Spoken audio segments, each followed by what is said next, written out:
આપણે તેલ લીધું છે ને તેલ ગરમ થઈ ગયું છે તો એમાં આપણે ડુંગળી નાખવાની છે. તો ડુંગળી આપણે ઝીણી ઝીણી કટ કરી લીધી છે.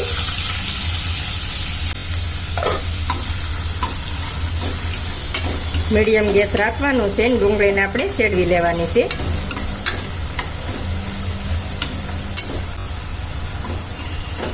તો આ રીતે આપણે એક ધારી હલાવતી જવાની છે અને શેડવતી જવાની છે, થોડોક કલર ફરી જાય ત્યાં લગી.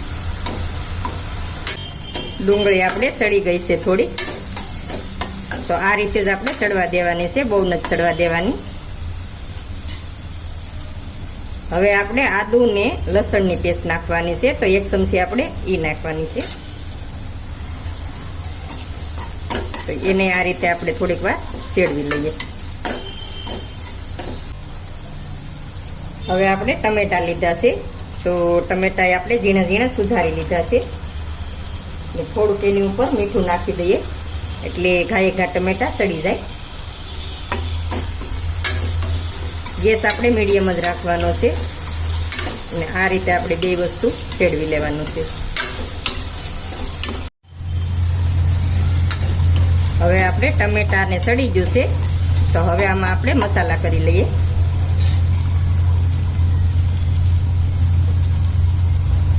મસાલામાં આપણે હળદર નાખવાની છે.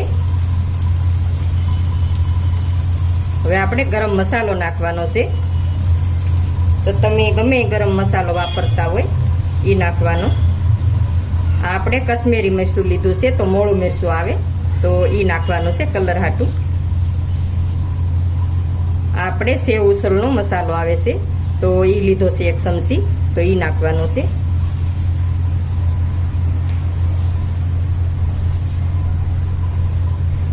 થોડુંક આપણે સાલુમાં મરચું આવે એ નાખવાનું છે, તો તમે જે પ્રમાણે તીખું ખાતા હોય એ પ્રમાણે તમારે મરચું નાખવાનું.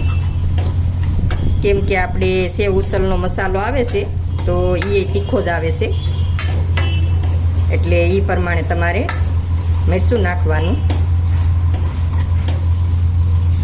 તો બધોય મસાલો આપણે આ રીતે શેડવી લઈએ. તો મસાલાની સુગંધ આવવા માંડે ત્યાં લગી આપણે શેડવાનો છે. તો હવે મેં વટાણા લીધા છે, તો વટાણાને મેં પલાળીને બાફી લીધા છે ને એમાં મીઠું નાખીને બાફા હતા, એટલે મીઠું ઓછું નાખ્યું છે. તો એ પ્રમાણે તમારે મીઠું નાખવાનું. તો બધું આપણે આ રીતે મિક્સ કરી દઈએ.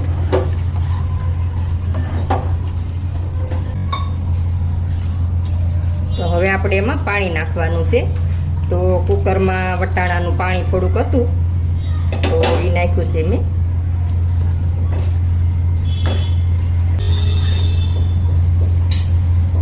તો થોડુંક પાણી આપણે વધારે નાખીએ. તો 1 ગ્લાસની માથે થોડુંક પાણી મેં નાખ્યું છે. 1 ચમચી આપણે ધાણા જીરુંનો ભૂકો નાખવાનો છે ને હવે આપણે મિક્સ કરી લઈએ. તો આમાં બીજી કોઈ વસ્તુ નાખવાની જરૂર નથી, એમને એમ ઘાટો રસો થઈ જાય છે. જુઓ તમે, વટાણા હારા સડી જાય એટલે તમારે રસો ઘાટો જ થાય. તો આપણે આમાં કોઈ વસ્તુ નાખવાની જરૂર નથી ને આપણે સેવ ઉસળ બનીને તૈયાર થઈ ગયું છે સરસ મજાનું. તો હવે આપણે ગેસ બંધ કરી દઈએ ને એમાં થોડાક લીલા ધાણા નાખી દઈએ ને હવે આપણે ફરી મિક્સ કરી લઈએ. તો હાલો હવે આને આપણે પીરસી લઈએ. શાક આપણે બનીને તૈયાર થઈ ગયું છે, તો પાવારે આપણે પીરસવાનું છે.